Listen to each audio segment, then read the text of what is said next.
സ്ഥാനാർത്ഥികളുടെ ചർച്ചകൾക്കായി CPIM സംസ്ഥാന സമിതി യോഗം ഇന്ന് ചേരുകയാണ്. സംസ്ഥാന സെക്രട്ടേറിയറ്റ് തയ്യാറാക്കിയ പട്ടികയിൽ സമിതിയിൽ വിശദമായ ചർച്ച നടക്കും.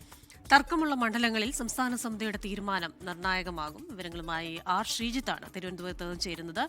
Sreejith, very good morning. കഴിഞ്ഞ ദിവസം ശ്രീജിത്തിന്റെ ഒരു ചോദ്യം, അതിന് പിന്നാലെ ഉണ്ടായ ചിരി, അതിപ്പോൾ സംസ്ഥാന വ്യാപകമായി ചർച്ചയാവുകയാണ്. അതിനപ്പുറമായി ഇന്ന് ഈ പട്ടിക സംസ്ഥാന കമ്മിറ്റിയിൽ വരുമ്പോൾ എന്തൊക്കെ സംഭവിക്കും? ആ ചോദ്യം ഉണ്ടാക്കിയ പൂവിൽ ചെറിയ പൂവിലല്ല ശ്രീജിത്ത്.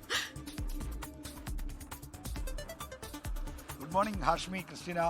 ചോദ്യം ചോദിക്കുകയാണല്ലോ നമ്മുടെ ജോലി. അതുകൊണ്ട് പിന്നെ ചോദ്യം ചോദിക്കുന്നു, അതിന് മറുപടിയായിട്ട് ആളുകൾ ചിരിക്കും. ചിലപ്പോൾ അങ്ങനെയൊക്കെ സംഭവിക്കും, ഇതിനിടയ്ക്ക് സംഭവിക്കുന്നതാണ്.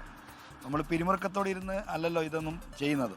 അപ്പോൾ നമ്മൾ വാർത്തയിലേക്ക് വന്നാൽ, CPIMന്റെ സംസ്ഥാന സമിതി യോഗം ഇന്ന് രാവിലെ 10 മണിക്ക് തിരുവനന്തപുരത്ത് നടക്കുകയാണ്. സംസ്ഥാന സെക്രട്ടേറിയറ്റ് നിർദ്ദേശിച്ച സ്ഥാനാർത്ഥി പട്ടികയുമായുള്ള ചർച്ചയാണ് പ്രധാനമായും യോഗത്തിൽ നടക്കാൻ പോകുന്നത്.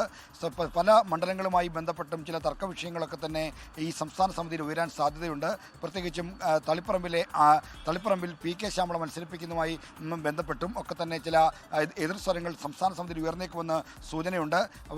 മധ്യ കേരളത്തിലും തെക്കൻ കേരളത്തിലും ചില സീറ്റുകളുമായി ബന്ധപ്പെട്ടും തർക്കങ്ങളുണ്ട്. ജില്ലാ സെക്രട്ടറിമാർ മത്സരിക്കുന്നതുമായി ബന്ധപ്പെട്ട് എടുത്ത നിലപാടുകളും ചോദ്യം ചെയ്യപ്പെടാനുള്ള സാധ്യതയാണ് സംസ്ഥാന കമ്മിറ്റിയിലുള്ളത്. എന്തായാലും തർക്കമുള്ള സീറ്റുകളുമായി ബന്ധപ്പെട്ട കാര്യങ്ങൾ സംസ്ഥാന സമിതി സ്വീകരിക്കുന്ന നിലപാട്, എത്തിച്ചേരുന്ന തീരുമാനം വളരെ നിർണായകമായി മാറിയും. നാളെ മുതൽ ജില്ലാ കമ്മിറ്റികളും ബന്ധപ്പെട്ട മണ്ഡലം കമ്മിറ്റികളും ചേർന്ന് സ്ഥാനാർത്ഥി പട്ടികയ്ക്ക് അന്തിമ രൂപം നൽകാനാണ്. എന്നാൽ തെരഞ്ഞെടുപ്പ് പ്രഖ്യാപനം വൈകുന്ന സാഹചര്യത്തിൽ സ്ഥാനാർത്ഥി പ്രഖ്യാപനം ഒരുപക്ഷെ നീട്ടിവെക്കാനുള്ള സാധ്യതയും തള്ളിക്കളയാൻ കഴിയില്ല.